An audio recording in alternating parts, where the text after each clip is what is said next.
Hello, everybody. Welcome back. Team Hi. AmerBON is back again. Everybody, say hi.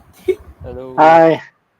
Hi. So, today's headline is about sports. Post COVID-19, whether it's dead or will it rise? We will also touch a little bit on sports mid COVID-19. So, as you can see today, our speakers Amir Hamza, Yusin Yu, Joshua Tay, Michael, and Sue. We might have a special guest later, so stay tuned. Um, Anyways, we will get started. So, as you all know, sports events help the economic growth, and the economy in Malaysia today is not doing so well because of the global pandemic. So, as you all know, that Amir is a triathlete, so maybe he can give us a bit of his insights when it comes to sports during this global pandemic. So, Amir? Hi. Thanks, Shira. Hi, everyone. Yes, we are still under CMCO, and all of us are still affected to a certain extent. Even though some sectors have been allowed to operate, but there are certain sectors which are still being uh, banned or prevented from operating. One of those sectors would definitely be the sports industries. One of the reasons I believe that they have yet to allow sports activities or sporting events to be carried out is because of the mass participation of people, uh, either in the form of the athletes themselves or even spectators. So they have yet to come up with any specific guidelines in order to allow sports events to take place. But we have you mentioned something which is quite interesting, that it is connected with our economic sector, and in a way it does affect tourism to a certain extent. Most sports events, sports activities do indirectly or directly generate income to the location where the sports event taking place.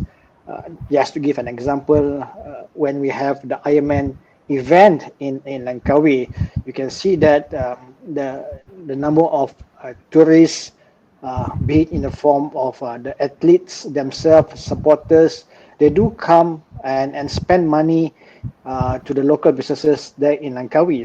So yeah, without any sports activities, sports events, tourism and local businesses to some extent are affected. Not only that, but in terms of our training, anyone who's involved in sport, whether you're into running, whether you're into cycling or even triathlon, all of us are affected. We cannot train as how we used to train, especially swimming. Most of us, those who are into swimming, they are affected. Most pools are still closed. For running and cycling, we have alternatives. We can cycle indoor if you have indoor training. If you have a treadmill, you can still run indoors. Uh, and but now with the relaxation of the rules, you still can run and cycle outdoors, although in a smaller group, not in a big group as what most of us used to do before the MCO.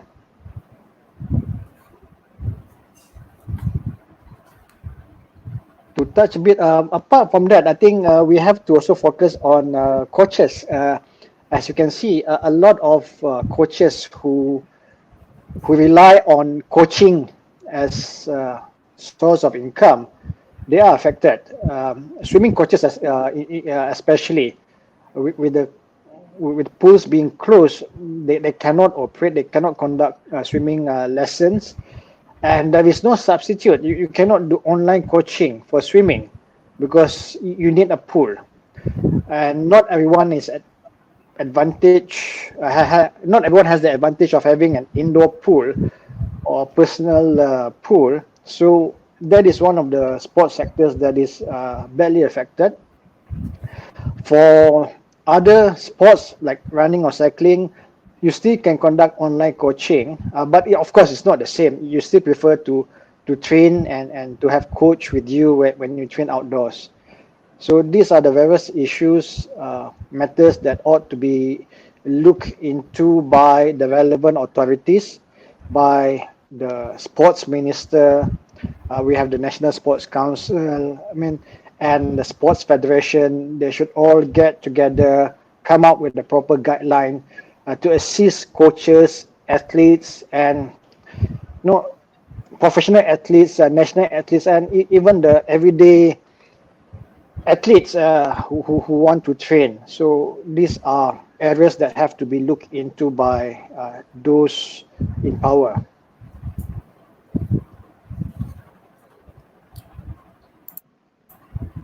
Right, thanks, Amir. I do have a question though. So, I know that you constantly train and probably train every day. So, how do you make sure that your training is on point? Given the CMCO that is implemented currently, how do you, for example, how do you track whether you're on track with your Uh, performance? Yeah. Even before the MCO, before the pandemic, I believe most athletes they rely on certain applications in order to monitor and to keep track their sports performance. We have Training Peaks application, we have Strava application, and few other sports application which can be used, can be downloaded by athletes in order to keep track of their performance. You get all the data, and from there on, you can chart or plan your trainings, and you will monitor the progress from those applications. So that's how I've been monitoring and seeing the progress of my training and sports performance. So for online coaching, yes, you still have this income. You still can conduct coaching online, whereby the coaches can come up with a specific training plan for the athlete and just upload the seed training plan through one of those applications. The most famous application or the most used would be Training Peaks, whereby the training plan will be uploaded, the customized training plan will be uploaded, and then the athlete will have to comply and do that particular workout. The only restriction as a result of this CMCO is that some of the trainings you may have to do indoors. For example, running. I mean, if you used to run, I mean, you're supposed to run 5 kilometers today. I mean, before this, you could do it outdoors, but now you may have to do it indoors if you have your own treadmill because most gyms are still closed. So that is some sort of a hiccup there. For cycling, for example, if you're supposed to do, say, give you example, but 30 kilometers ride, if you can't do it outdoors, you still can train indoors if you have a trainer. You can use a normal trainer, a smart trainer, and you can sync your training program to the trainer, and it will record all the necessary data from your training. The only problem, as I mentioned earlier on, is swimming. I mean, we have no substitute for swimming at the moment. Everyone is affected, particularly the coaches who are swimming coaches. They are badly affected, and this is where I hope that the authorities can do something and look into this matter. Even though they may be small in numbers, but their livelihoods are affected. So I hope that the sports minister, the relevant bodies will look into this matter. I see. That's very informative. I mean, just a random question. How much is your bike? Looks very expensive. Now What what that is totally irrelevant. I'm not going to answer that question. So I mean, like, uh, well, it definitely costs something, but just leave it at that. Yeah, sure. Right. So next up we have Mike. So in our firm we encourage work-life balance. So we do have a life out of the office. So Mike actually plays floorball. So what is floorball? Bola lantai. So maybe Mike can tell you more about bola lantai and how is this sports affected by the CMCO. Mike, please. Hi everyone. Okay, so I play floorball. Basically, floorball is originated from Sweden, and I think around 1960, around the 1960s, and only came to Malaysia about 2000s. So, it's basically a five. It's basically ice hockey, without ice, and we play with shoes, and we use carbon fiber sticks or and with plastic blades, and yeah, it's five aside with one keeper. The aim of the game is to score the most goals. So like football, we have it three quarters. We have three periods. So every period we play for 20 minutes. So yeah, total will be 60 minutes. It'll be a 60 minutes game. So yeah, that's basically in essence the game. So yeah, as you can see, it's actually a contact sport. So being a contact sport, if you can see from the pictures, being a contact sport, it'll be very difficult for us to continue with COVID-19, because as you know, um COVID-19 spreads through close contact. So what has happened is that floorball, I play for a club in Selangor, and we actually just started the Selangor floorball league this year, in somewhere in around March. We just played one or two games, but it had to stop because of COVID-19, because of the MCO and COVID-19. The pictures you're seeing are actually from 2018 in the KL league, when our company was when our club was playing there. So now in the Selangor league, and actually all the leagues in Malaysia for floorball has stopped.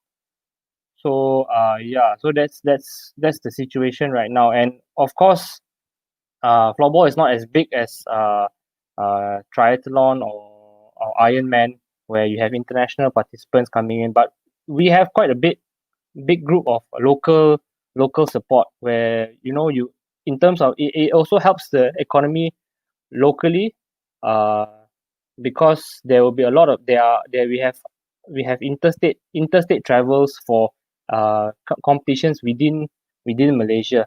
So we have the Merdeka Cup, where all the states come together and compete.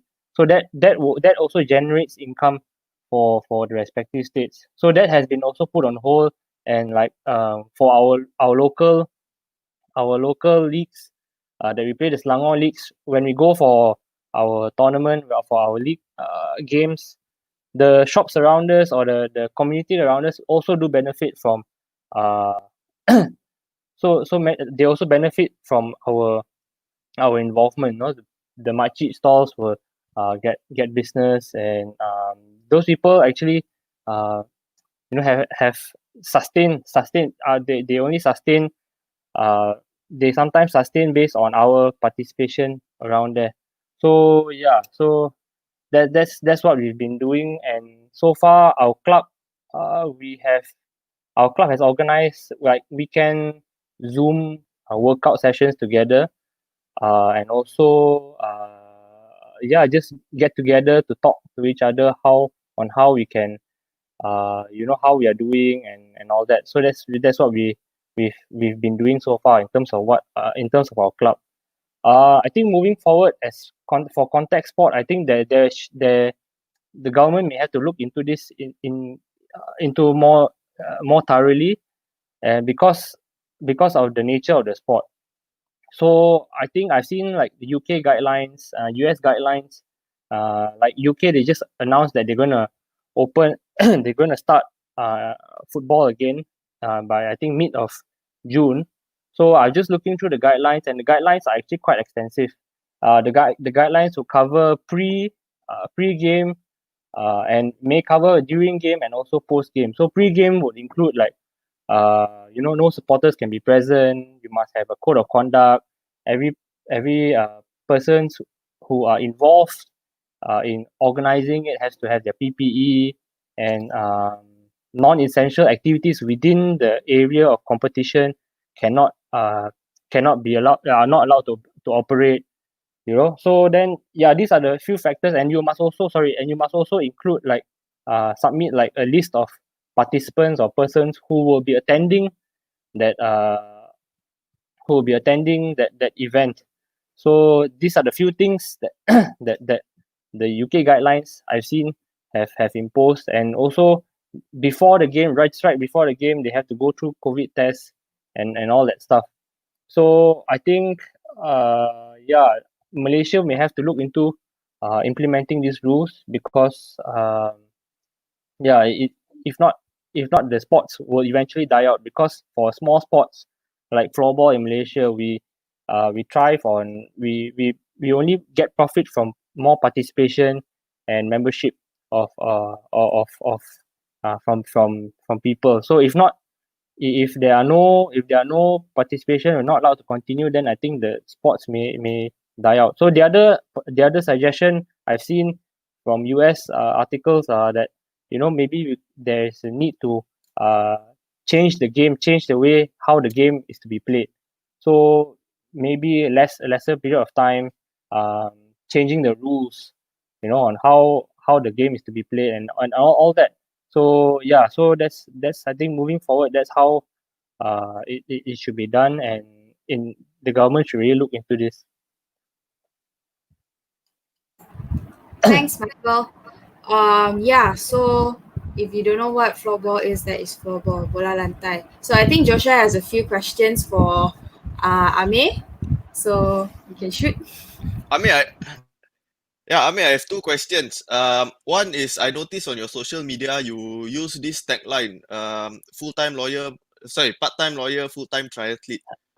Can you explain what this tagline means, and why do you use it?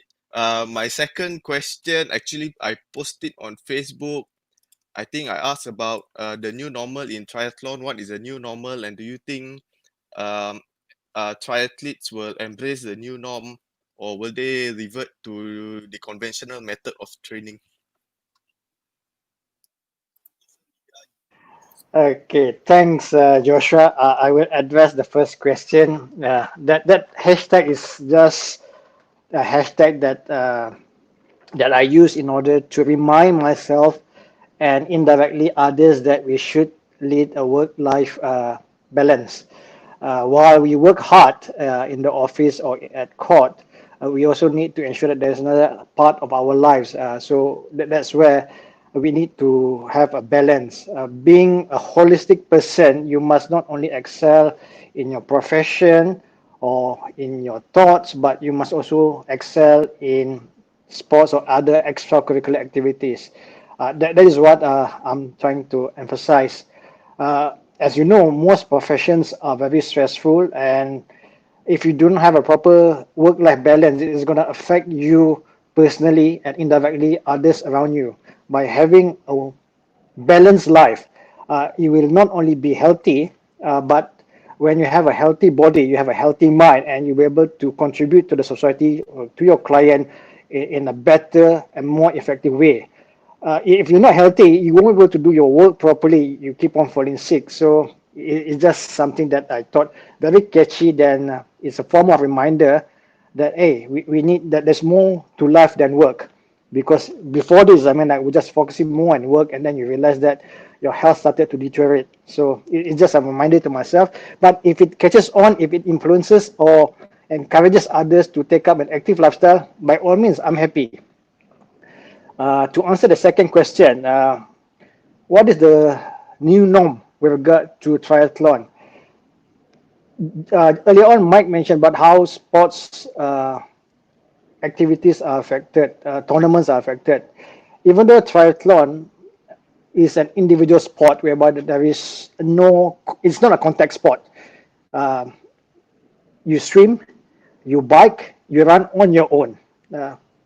And there is not much physical contact with other athletes, and you're not supposed to do so. You're not supposed to punch or hit another athlete while participating in the event.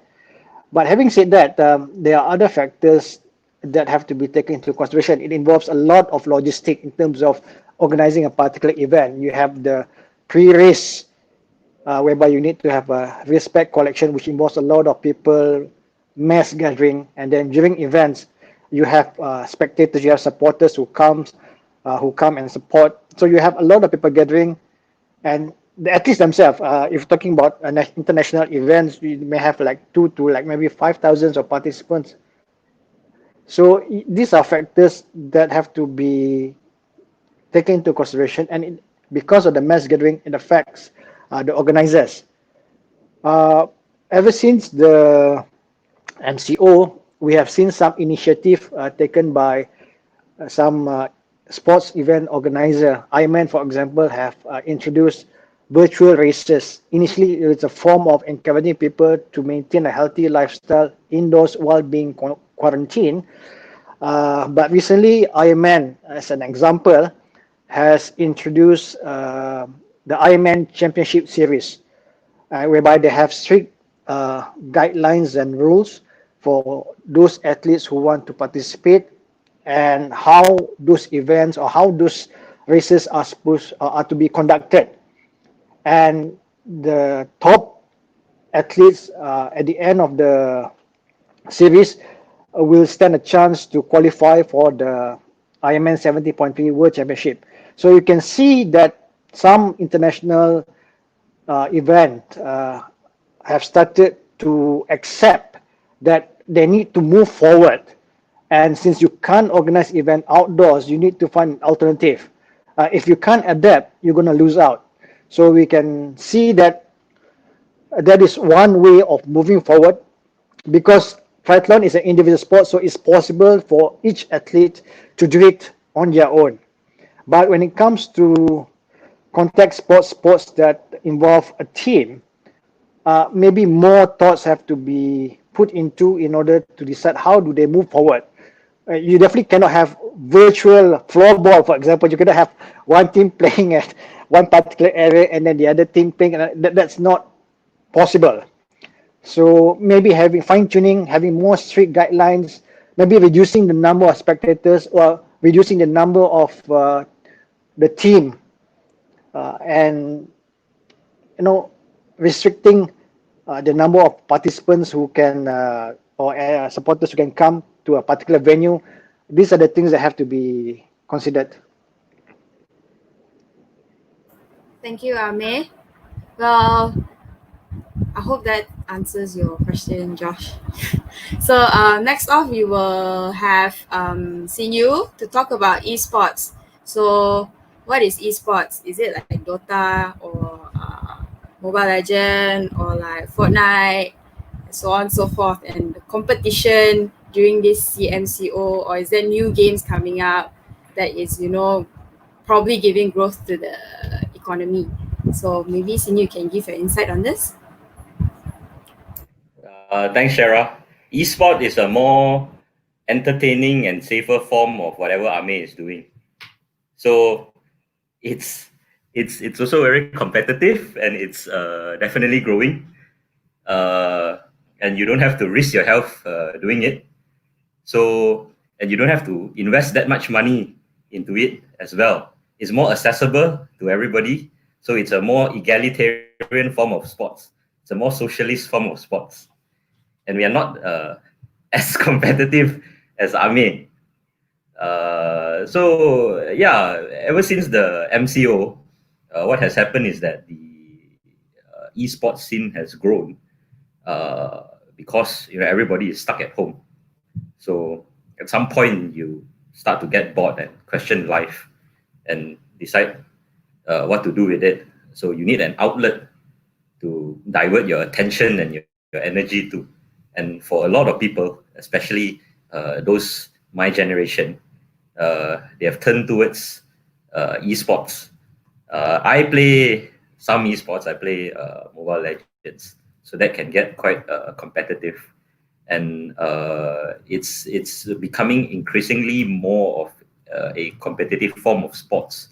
And if sports become competitive when you have a lot of viewers watching it live, and you have a lot of tournaments where the prize monies are just quite quite insane. And you know it's become truly competitive when people are betting on it. So there's a whole gaming syndicate behind esports tournament, Mobile Legends, League of Legends, Dota 2, PUBG, just to name a few.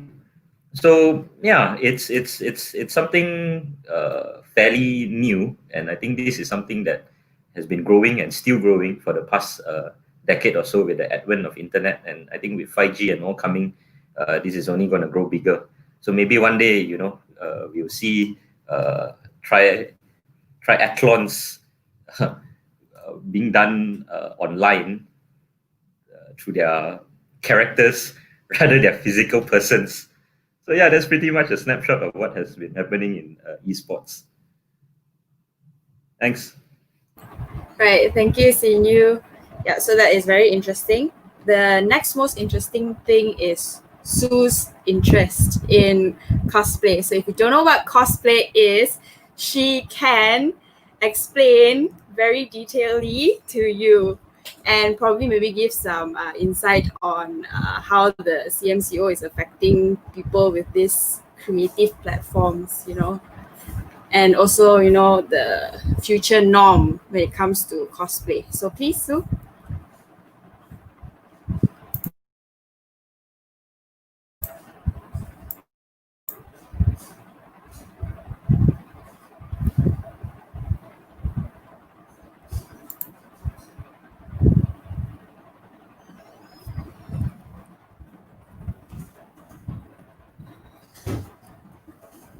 Sue, you're muted. I think I can't hear you.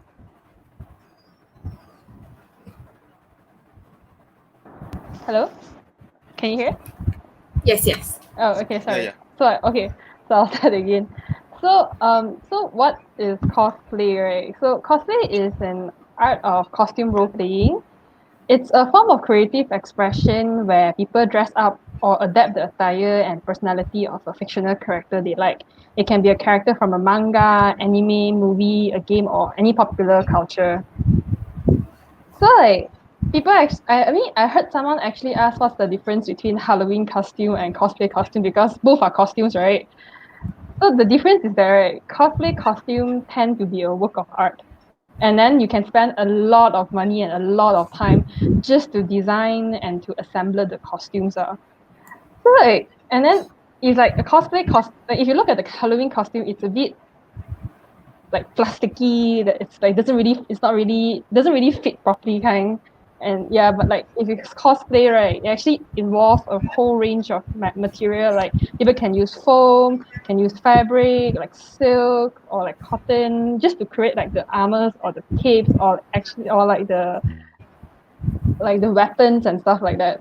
So it's definitely a big community that not only attracts people who likes popular culture, but also attracts actually those craft making, costume making people. So people like cosplayers or like people who like to make costume, they actually gather to exchange thoughts and exchange material or views in events like comic conventions. So in Malaysia, our biggest comic convention is the Comic Fiesta. So it started small many years ago, and as it grows, a lot of people actually go. I think last year there was like 65,000 people attended Comic Fiesta in KLCC. So imagine this 65,000 people, how it actually helped the economy around. Like hotels are fully booked, flights are booked, like shopping malls in KLCC also like full of people cosplaying. And if you go into the LRT in the morning, you see a lot of cosplayers also. Why I know, because I also go for Comic Fiesta almost on a yearly basis. So it's actually a very interesting activity or event to go to. But with the current COVID, because of the social distancing, of course all these comic conventions will not be able to be carried out. So what people do now is, to be honest, what I think is it's actually no different, because most of the cosplayer, they also communicate through online Facebook or like Twitch. or some has Patreon or YouTube, Instagram. So that's how they communicate with their fans and their followers and their friends, where they can actually discuss and all. So I think the only difference with the COVID is that there is no convention for them to attend. So like you cannot.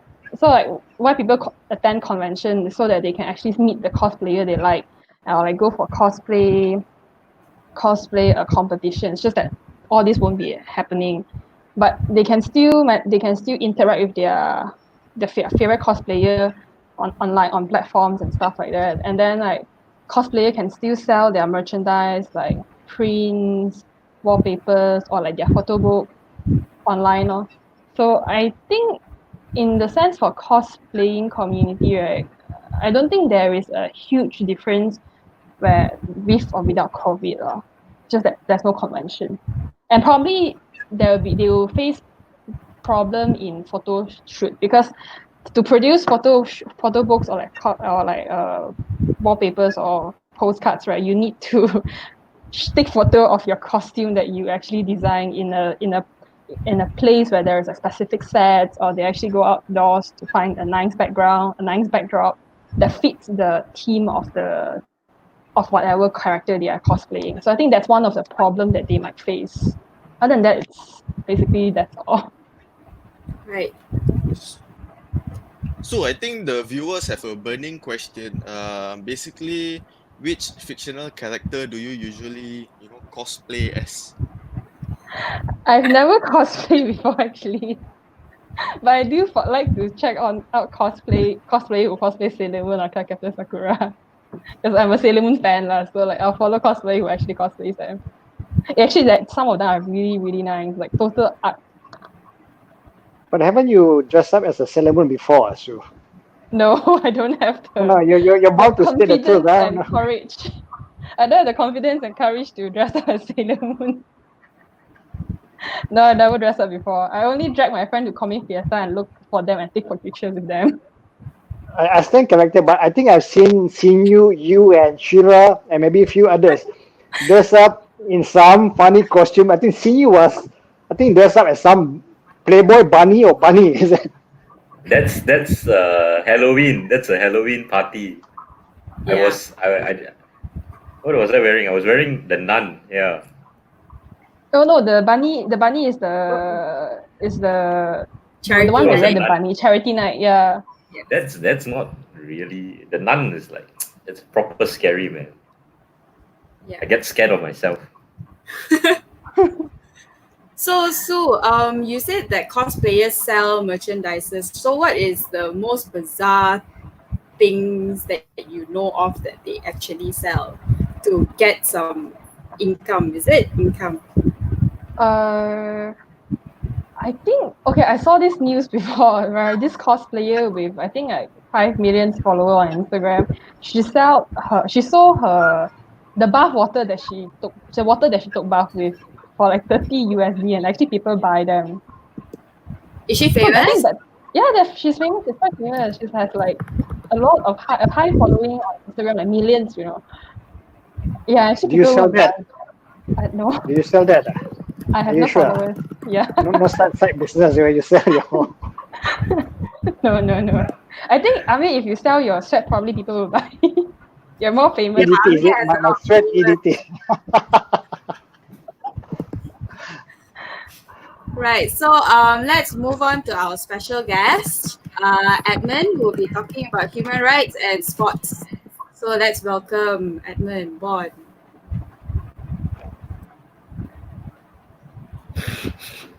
Hello, how's everyone? Can you hear me? Yes. Can. Oh, sorry, I didn't know I'm on today. I thought I'm just backstage. No, yeah, our Thank you special very much. I think I got back to KL, so I'm in quarantine. So you can see I'm in a hotel. But I think today's topic is very interesting. Even Richard Wee is watching, the sports lawyer of Malaysia. But I think I think there are two issues for sports and human rights. I think that we need to talk about, and I think everybody is trying not to be so dispolite. One is I think there's a lot of racism in sports, so maybe that can be answered whether esports will deal with the issue of racism. Issues of whether you get selected for a certain position or whether you even get selected for the national team. Issues of racism comes about. Issues of even Ame, I think you posted before about the foreigners running, the Kenyans running, and they always win, right? So whether you should have a different category of people running, participants, local participants, to allow them a chance to win, because there's a lot of shades of affirmative action in that sport. So maybe that's something that can be discussed.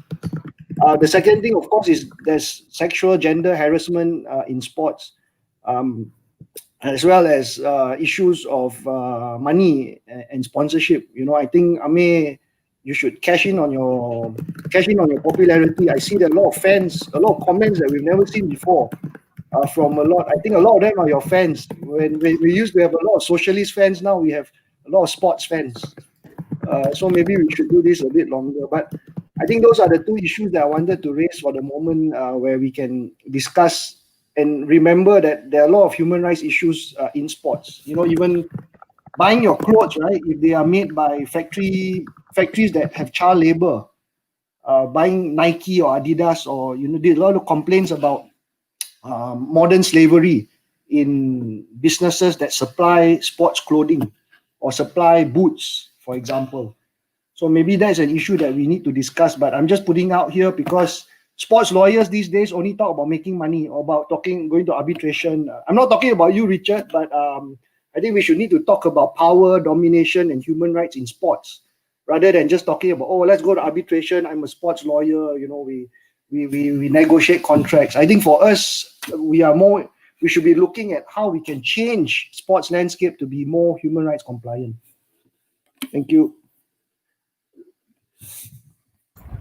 Thanks, Edmund. So I think we can answer a few questions now. Shiva, before that, let me address some of the issues raised by Edmund. I think that's important. Sure. Edmund raised a very few interesting issues. One of it is in terms of this categorization during races. Some people will perceive it as being a bit biased, or I wouldn't use the word racism because I don't think any sports organizers have that intention to discriminate based on race. But what we have seen that has happened in our sports event, some organizers will create different categories.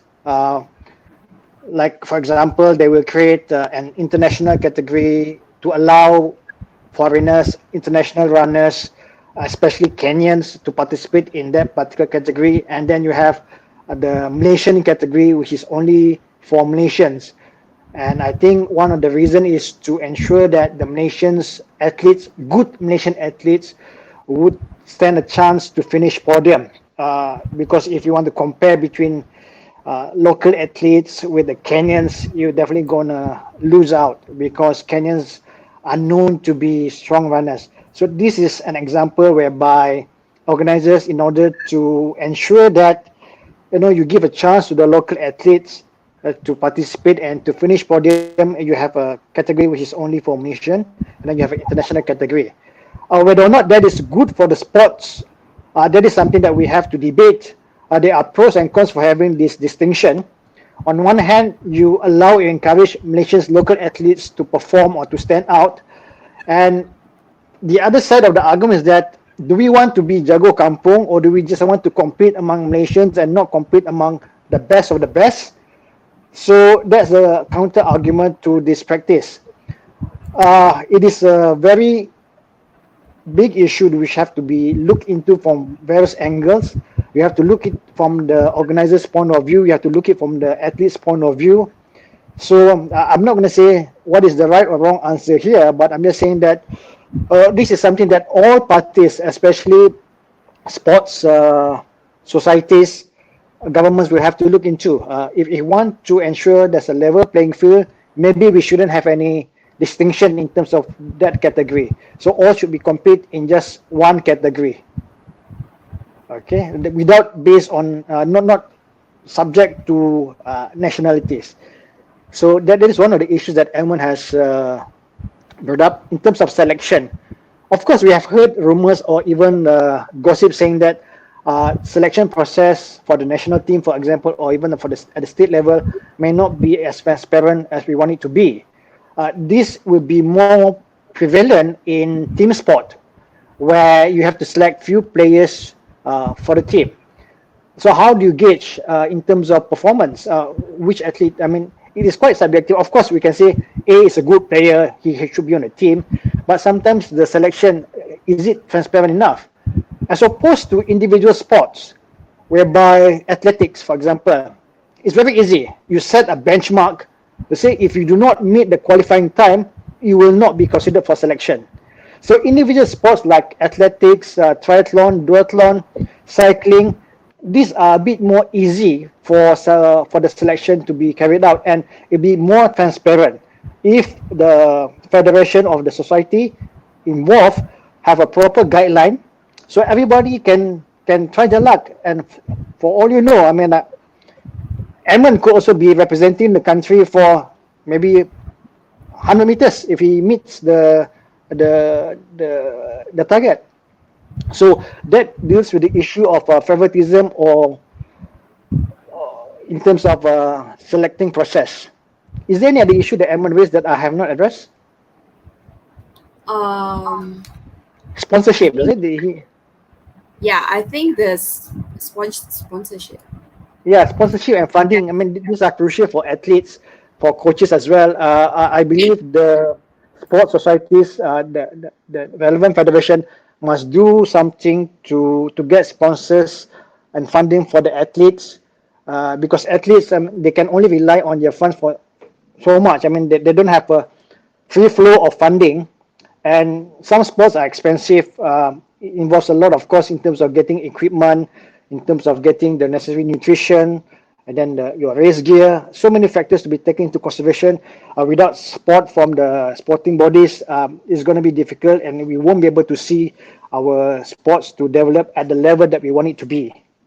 So yeah, I hope more big corporations will get involved in sports activities, support whatever sporting federation, give funding to the proper channel so that the athletes will benefit.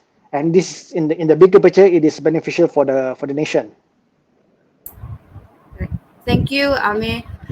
Maybe Edmund can give his opinion on in the LGBTQ plus aspect. For example, can you give your opinion? Let's say a transgender wants to compete in a category they identify with. So, for example, let's say Amir identifies himself as a female who wants to compete in the female category of triathlete or triathlon. So, what is your opinion?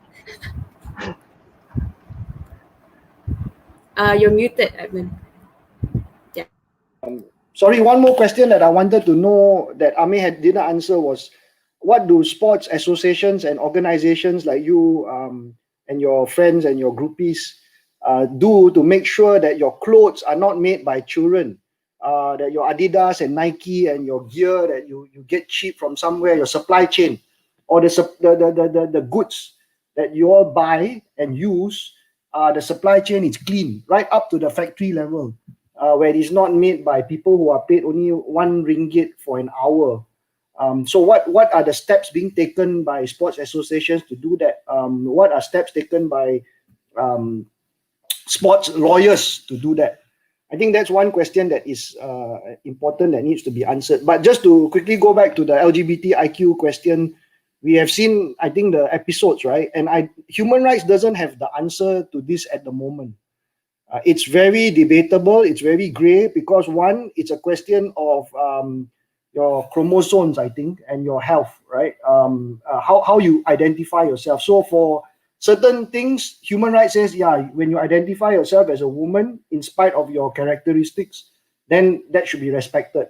But in sports, right, you should be the ones to be trying to answer the questions would be the doctors and the sports people.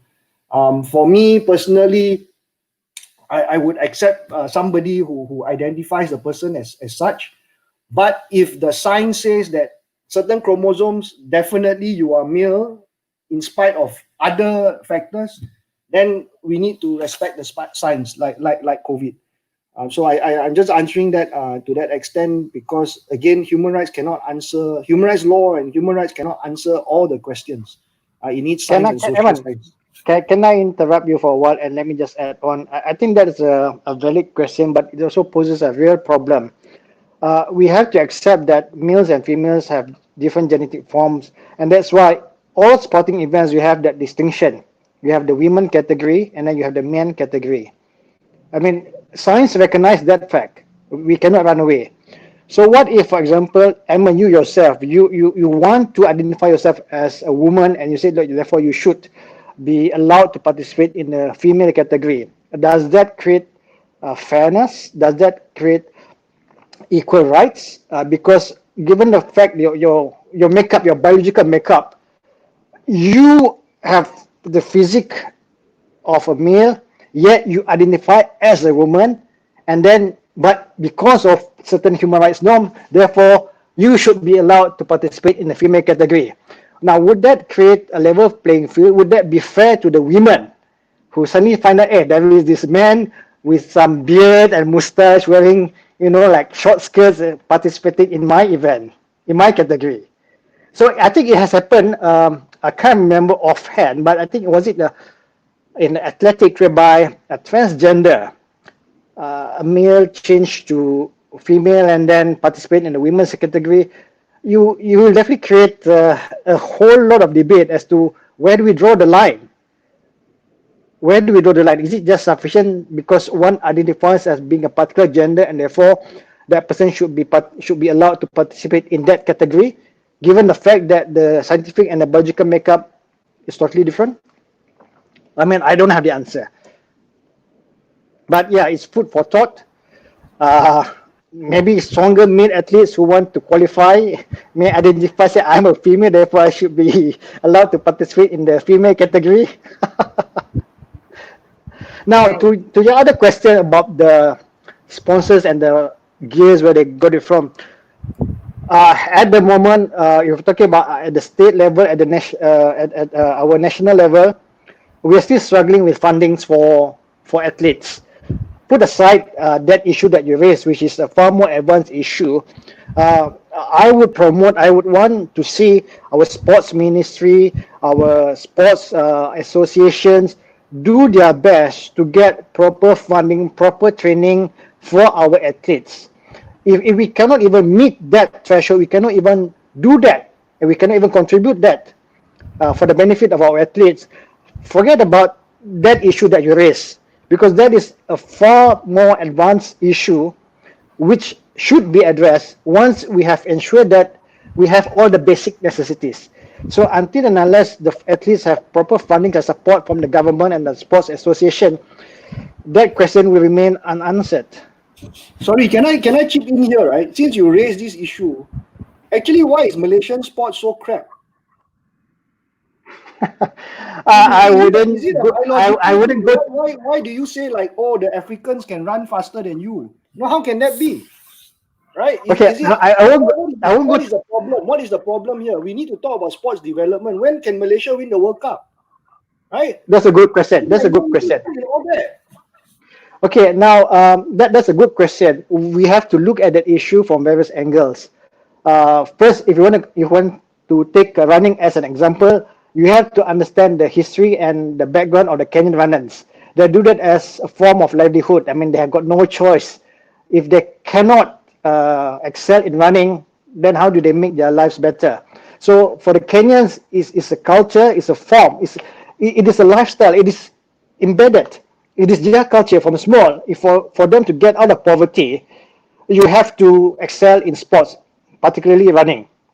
Now, of course, there's a joke saying that if you do not run fast enough, you may be eaten by the lions. So that could be another factor. Okay, but at our level, this is where we need to see more proactive steps being taken by our ministry, by our sports association, to have a proper structure to train our athletes. If you're talking about our quality, I believe for for our sports. I mean, we do have good athletes, but the question is, do you identify these talents at the earliest stage, or you only identify these talents when they're already in their mid-20s, which is a little bit too late? So the education ministry, together with the sports ministry, they have to work hand in hand. The emphasis in Malaysia has always been about getting straight A's, good results, go to universities. There is no future in sports. I mean, that's how we grew up. I mean, that's what I've been told by my parents. I mean, there's no future in sports. And until we change that mindset, until we change that culture, we're not going to see world-class footballers, because no parent is going to encourage a kid go and play football at a younger age. The emphasis has always been, hey, have you finished your homework? Go to tuition. So if we cannot change that mindset among the parents, forget about having world-class athletes. And you have to look, in Brazil, for example, why do you have like world-class football players? It's born out of necessity. For us, it is not because of necessity. So there are many factors. It's not as straightforward as to why we cannot. Is there a push factor? Is there a pulling factor? So if you do not have a push factor for you to excel, and you do not have that pull factor to attract people to participate in sports as a form or where you can make living, you're not going to attract the best. You may only attract part-time lawyer, full-time athlete like me, who's already like too old to represent Malaysia or even like the state level. Right. You just want us to say that you're not too old, right? Well, you and I are not that different. We're not that old. Okay, let's just leave it at that. But can I ask you then, why do you try and be like the Renaissance man and call yourself Wolverine? Or why do people call you Wolverine? Is there a reason? I'm not trying to be. Man, you know, there's a book, right, that somebody has shared with me, Puyi has shared with me, I think, and says, oh, there's a list of things that you do in your life as you become older, and it's Renaissance man. What do you have to say to that? Are you trying to be young again? I'm not trying to be young again. I'm not trying to be a Renaissance man. I'm just trying to be the best of what I can be. So yeah, not to say that I've been an excellent student, but yes, I mean, I'm proud of my academic achievements. Professional wise, I'm happy. I believe we can be better. And there is other aspect of life that you want to excel. So you have to keep having challenges in your life for you to move forward. Human being evolves. We evolve. We cannot be static. We cannot just be satisfied at a particular level. Yes, okay, you've achieved your academic achievement up to a certain point. Then you move on. At the professional level, you've achieved something. Okay, you may want to push further. Some people may want to pursue their PhD. Well and good. I encourage that. And some people decide, okay, after at this level, I want to learn something new. Like for me, getting involved in sport is about learning process. You learn new qualities. Hey, I have no idea how to swim, and I've only learned how to swim a couple of years ago, which is a very essential skill. So it's all about learning, improving yourself to be a better person, which eventually you will be able to contribute to society one way or the other, because you are, not to say, well, you are capable of looking things from various perspectives. So if people want to call me a Renaissance man, by all means. If people want to call me Wolverine, by all means. If people want to call me Cameron Wolf, by all means. I think you should be a motivational speaker. I think your profile, triathlete, surfer, lawyer, motivational speaker. Wolverine. All right. Okay, do we have any other questions, Shiva? Yes, we do have a few questions. So one is directed to you, Amir. It's from Chloe Tan. It says, since MCO, I believe your sports lifestyle has changed too. Do you find yourself enjoying this new normal indoor training? And what is the outdoor sport you miss the most now? Thanks, Chloe. Hi, Chloe. Thanks for being one of my sponsors. I have to mention that. Now, in terms of training, it doesn't really change that much because of the nature of my work. I still have to do most of my trainings indoors. That's what I've been doing even before the MCO. But the only thing that I'm unable to train at the moment will be swimming. So you may have some sort of a dry land court where you can try to train your swimming muscles on dry land, but that is not the same as swimming in at the pool. So in terms of swimming, I may have lose my swimming fitness, even my. I hope I still can swim because I haven't been swimming for more than 2 months. Yeah, so the swimming aspect has affected, but in terms of running and cycling, training is still as usual. Um, in fact, I'm enjoying indoor training more than before because of the CMCO. I see. Right. So the next question we have is right from Kevin Lim. Sorry. Assuming sports events are allowed, would sports clubs be responsible for handling COVID fees in the event of a cluster, similar to how employers were made responsible during early days of the CMCO? So maybe Sinyu, you can answer this. Yeah, I think they would. Well, I don't. Depends really. There's no regulation out yet, but assuming that anybody uses the facilities of a club, they would be. They would know of the risk lah. So, but as it is, it can't open. But assuming that it is open and hypothetically someone catches an infection or gets infected in those premises, I don't see why the club should be liable, because if the club should be liable, then so should hotels and so should restaurants and any other businesses really. So yeah, I don't think it's an occupier's liability issue. So yeah, I don't think that they would be responsible. But the cost of cleaning up, yeah, I think they would have to bear it. Handling COVID fees in the event of a cluster, they would have to bear the cleaning of the premises, but certainly not the medical fees of those who get infected in those premises. Yeah, I don't think so. Yeah, I think I would like to add on to Sinyu. This is where we need to look into this issue carefully, and we need to have proper SOP guidelines as to how do we move forward. We have to accept that COVID-19 is going to be around for a while.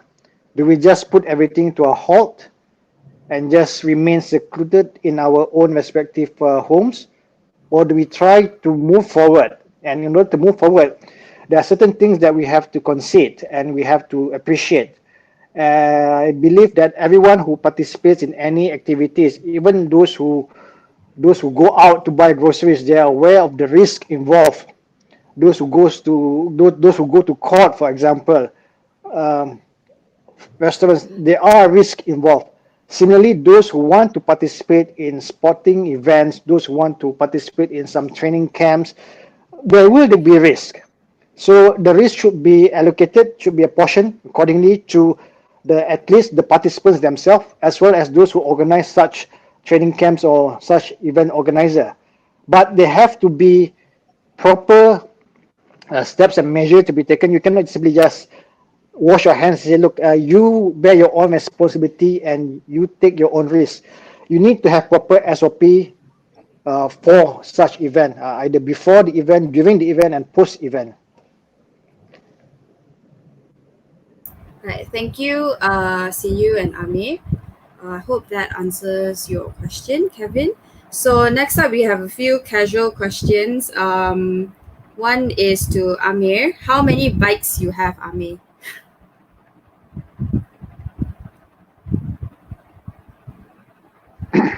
Thanks for the question, Shira.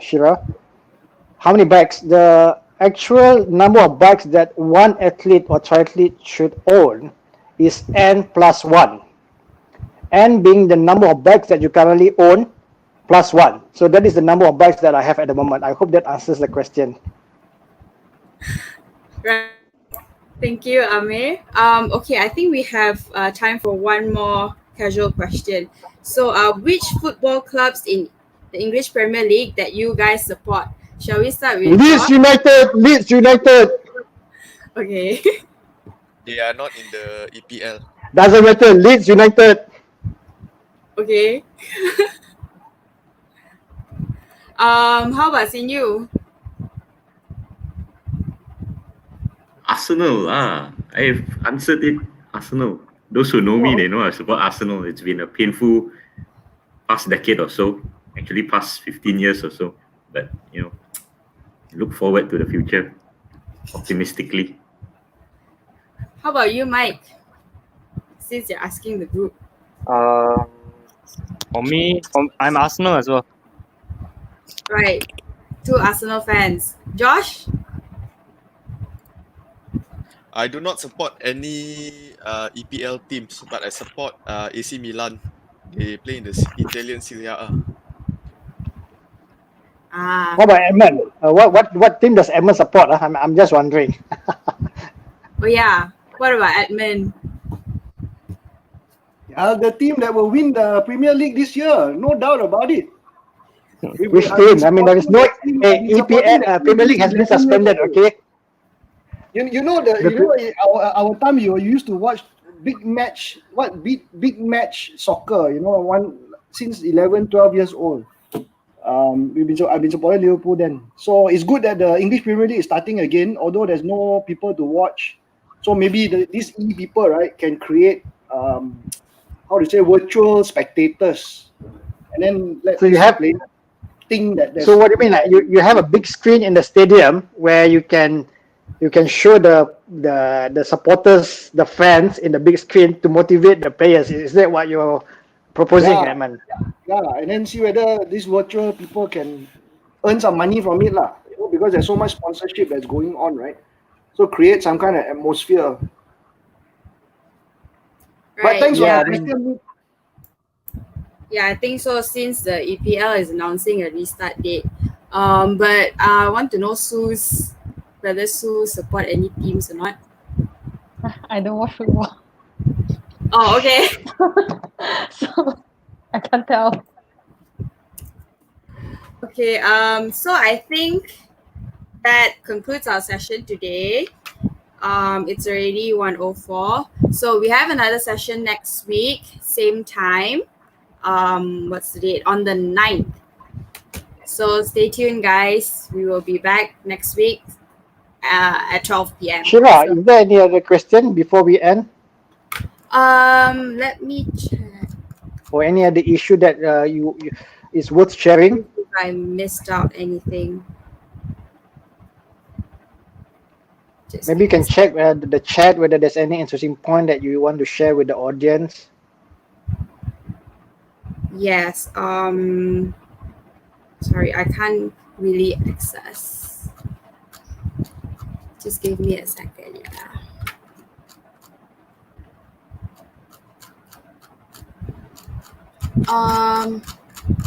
There are a few comments that might be quite interesting.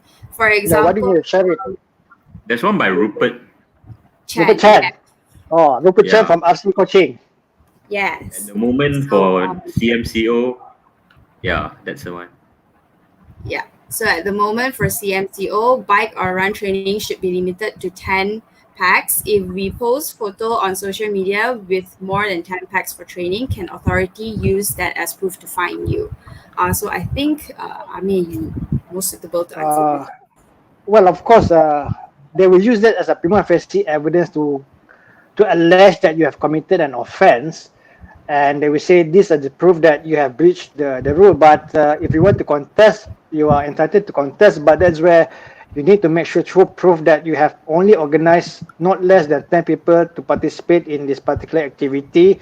You can show that from the start till the end that it's only limited to this 10, not more than 10 people. And the picture is just a picture that was taken post-activity. So to that question, of course, authorities will use that as a prima facie basis for them to start investigating or issue a compound, but it can be challenged if you can show that you have taken steps to ensure there's only not more than 10 people who participated in such activity. I believe there's also an interesting comment from Rupert. This is about the sports world highest court rule on Wednesday that the Olympic gold medalist Caster Semenya and other female runners like her with unusually high testosterone must take medication to reduce their levels of the male sex hormone if they want to compete in certain events. Well, Eman, perhaps this is related to your question about this transgender. So it boils down to the level of hormone that you have. You have more testosterone. Does that make you more male than female? So which category should you be participating in? Interesting. And you have this decision by the sports tribunal, Court of Arbitration for Sport. Yeah, I've not read it, but as I said, this kind of issue, I'm not said that human rights has the answer, but this kind of issue really depends on how science perceives it, right? So I get the point. But to is that interesting? Is that right to force the athletes to take medication to reduce the testosterone level? It reminds me of Alan Turing, where as you know, Alan Turing was a homosexual. He was arrested and he was charged in court. He was convicted, and I think one of the punishment that was meted out was that instead, if he didn't want to go to prison, he should take medication to amend or to rectify his hormone so that he won't be into same-sex relationship. So is this right? Is this the way forward? Yeah, that's why I think artificial de-engineering, right? It's about engineering of your genetics, isn't it? And control. Yeah, anyway. I don't think that's correct, and that's why, like, even in all your events and in sports, you shouldn't be taking drugs, right, for enhance performance. Yeah. No, but I don't take any drug enhancement performance. I am strong enough to perform without those drugs. So no, but that doesn't make sense. Who sponsors your plans? No, but that doesn't make sense, you see, because if you were to, assuming the intention is to remove any advantages an athlete may have over others, then you have to look beyond just the testosterone level, because you have to look at the quality of training the athlete may have, the access to facilities. So, if you want to really talk about having a level playing field, then you can't just single out testosterone, because to me that seems to be biased and seems to be very myopic in their approach. You have what about those who have an advantage through better better healthcare, better finance, better access to facilities? What about all those advantages? That too should be removed then. I agree, Senor, but let's look at. Wouldn't you agree that every female should have a certain level of testosterone? I mean, we all have certain level of estrogen and testosterone. It's a question of like which one is the dominant hormone. So if the female testosterone level surpasses the normal acceptable limit, wouldn't that create a doubt that maybe there's some sort of genetically or hormone engineering involved? Yeah, but you're singling out one advantage over other advantages that an athlete may have over other athletes. So it's for me it's the same, it doesn't seem fair because it seems like you're only taking the approach that testosterone is the sole and deciding factor over an athlete's performance. It could be one, but I'm saying that there are others. And what about those others? Well, I mean, I'm sure all other athletes have the same, if not at this, more or less the same training facility, because we're talking about world athletes. We're talking about those who compete at the international level. So I'm sure in terms of fatalities, it will not be subpar. But anyway, I mean, we don't have the full judgment, but that is an interesting point. And I don't know. I mean, does the sports community, like, you have a group that actually talks about these issues not in a formal way, but like a social type of movement. You all run together and then say, hey, this is happening. Isn't it time for the sports people to actually group together to try and raise this type of issues and discuss it? We do. We do have a we do have a group. We have small groups, chat groups, who actually discuss about sports technology. How does certain technology gives unfair advantage to a certain athlete? For example, we do have that kind of discussion, and it's an ongoing discussion. As and when there's new technology, as and when there's new nutrition, for example, that comes out that seems to give you some sport a special or a better performance, there will be discussion and debate among athletes, among pros and semi-pro or even amateur athletes. But in terms of hormone, well, of course, I believe that in Malaysia we have not reached that level yet. I think none of us have even gone to that extent of maybe having that hormone doping or testosterone doping. So yeah, we have not encountered that situation before. But in terms of debate, discussion about technologies giving unfair advantage to athletes, yes, that is something that we do discuss.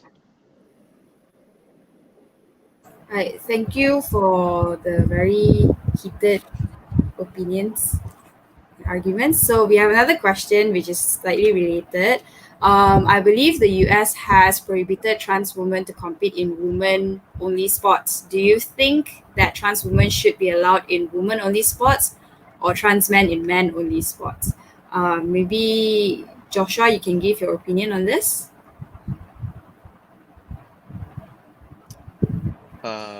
I think this issue has been dealt with by Edmund, Sinju, and Amir, right? Yeah. But basically, my view is,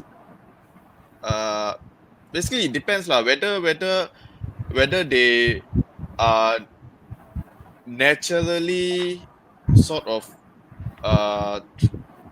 trans women or trans men, Affirmative. or whether, like Amir said, or whether they are just feigning, they are feigning their gender identity to get that, or to exploit that advantage they have over other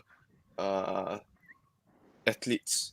So basically that's my personal view lah. Right. Maybe Mike, do you have a view on this? What do you think about this question? I think I echo Amir's. View. It really depends on biologically whether they can, whether it's fair or not. Because I remember there was a case. I think Amir mentioned it was a running event. It was later found out that transgender was participating in the event, and then they stripped that person off the medal. So it really depends on the, how to say, whether there will be an unfair advantage if they are being allowed to put in. But I'm not too sure also on how, because it really goes down to looking at the biological aspect of it. So yeah, I can't really comment much. I see. Thank you for your opinion, Mike. We have another question for Sinju. It's related to a viewer's question regarding COVID fees from Sports Club. So it says, why not occupiers liability?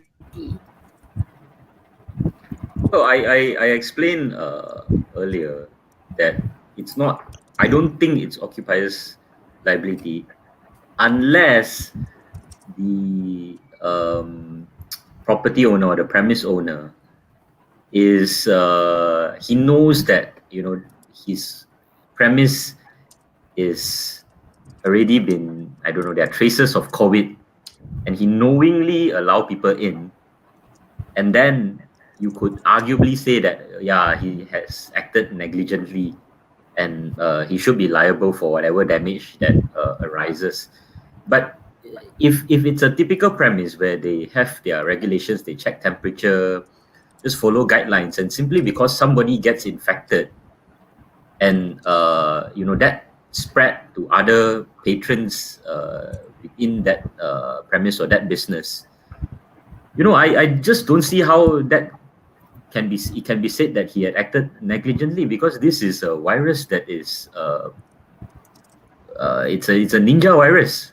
You know, people might be asymptomatic, so you have to look at the circumstances, I suppose. But generally, I really don't see how it can be occupier's liability. Let's say go and spray COVID droplets all over the premise and say, "Oh, come in."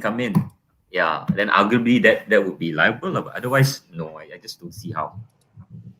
All right, thank you, Sinyu. Okay, we have time for one more last question. Okay, it's from this person, Shukri. Regarding hormones/genetic engineering, what if the athletes voluntarily and consensually adjust their hormones to their own personal reasons? Can sports organization consider this adjustment in sports? Maybe Edmund, you can go first regarding your opinion on this. You're muted, Edmund. Sorry. So very quickly, 2 points. One, there is a human rights to sports. So the Universal Declaration and international treaties, I think we need to start talking about sports and the right to sports. The right to take part in sports, the right to take part in sporting activities is actually a human right. We rarely talk about it, but actually it's a human right.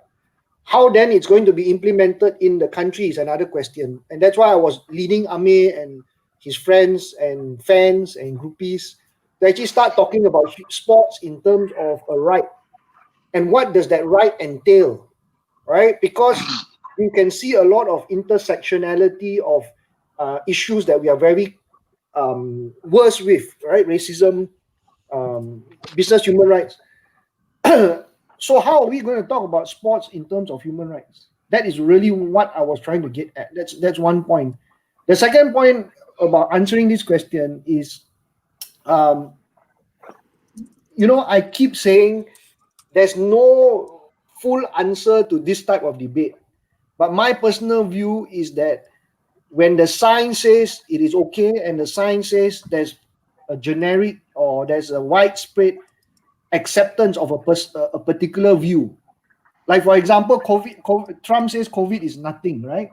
But we know widespread, WHO has said that COVID is something. So we accept that view. When there's widespread medical evidence and it's scientific based that you are male or you are female, because these are cultural creations, these social creations, right? It is no one really said somebody is male or somebody is female just by looking at the person. We, as science says, if you have certain chromosomes, you are male. You have certain chromosomes or certain hormones, you are female. So then the question becomes, if you rely on science and it's evidence-based, then that is something that we should follow. And if you say that is something that we should follow, then human rights will have evidence-based or scientifically based support for certain positions that it takes. So you can say that if a woman or a person with disability or a man, based on these characteristics or based on the race or ethnic origin, those are the reasons why that person is not allowed to participate in a certain sport or in a certain category. That is a violation of human rights. But how that is going to be implemented and how that's going to be discussed has not been discussed enough, because sports people just want to train all the time. They want to go to the pool, they want to run, they like their expensive bikes, but they don't want to talk about these issues. That's why we need to talk about these issues. And the Human Rights Commission of Malaysia, I read somewhere, has been discussing these issues because there's a lot of human rights issues around sports. I think that's a cue for him to explain himself or create some sort of social movement within the sports organizations. You see all your fans and your friends asking all these difficult questions, and these difficult questions are actually very real and important questions that we need to deal with. And these are the issues that actually we face in Malaysia as well: racism, LGBTIQ issues. And when we can start socializing and start talking about it through the lens of the sports, maybe other things might change. Okay, I would like to add on. As the question that was asked focuses on whether the sports law rules should be adjusted when athletes voluntarily adjust their hormones for personal reasons. So the key question here is for personal reason. What is that personal reason is? Is it because in order to gain personal advantage? Okay, so if you want to gain personal advantage, is that really a human rights issue, or is it merely a selfish issue? So if one decides to resort to doping, be it drugs or in terms of getting hormone for personal reason, in order to benefit himself, I'm sure the law should not condone and allow that from happening. Now, what you are saying, Edmund, is a different issue. You're saying that what if someone who has undergone this transgender operation and now change his gender from male to female or from female to male? Now, where do we categorize them? Where do we put them? And this is where you mentioned that we need to fall back on science. But if you fall back on science, apart from the difference in terms of genitalia, but in terms of the makeup, the hormones, the chromosome, the hormones and everything, seems to suggest that even though you have undergone this sex op, but you are scientifically still male or female. So if you allow that to happen, where do we draw the line? I'm not saying that they should be excluded from sporting events. They should be encouraged. They should be allowed to participate in any sporting event. It is a human right. If you want to run, you want to swim, you want to bike, you want to play football, it is your right. So, but we need to look into this matter in a more holistic way. For example, in a football match, now you have female playing football. And what if one day you have females who have undergone sex op decided, I want to play in the males league rather than the female football? Do we allow that? Where do we draw the line? Are we going to rely based on culture, religion, or are we going to base on scientific research? I mean, this is still a gray area. Of course, the right for that particular individual to participate in sports, it is that person's right. But how do we regulate this? If we're going to fall back on science, is that the only factor to be taken into consideration? I mean, I personally, it is still an issue which is still bugging me. I do not have a clear-cut answer. But yes, it is something, an issue that has to be looked into. Even though in Malaysia at the moment, maybe we do not encounter this issue. We have yet to encounter this issue at that level. But maybe at the international level, we have seen few instances whereby transgender participating in a particular category and been stripped of the medal, or been ruled that you've been disqualified because of the hormones do not correspond with the gender that you identify. So this is a new uncharted territory. Athletes have decided to boldly go to where no one has gone before. So we have to wait and see for future development. Thank you, Edmund and Amir. So, yeah, we've given you extra 26 minutes. So that concludes our session today. We have another session next week on the 9th at 12 o'clock. That session will be about Section 17A of the Malaysian Anti-Corruption Act on corporate liability for corruption. So stay tuned, guys, next week, 12 p.m. Bye. Okay. Bye. Thanks, everyone.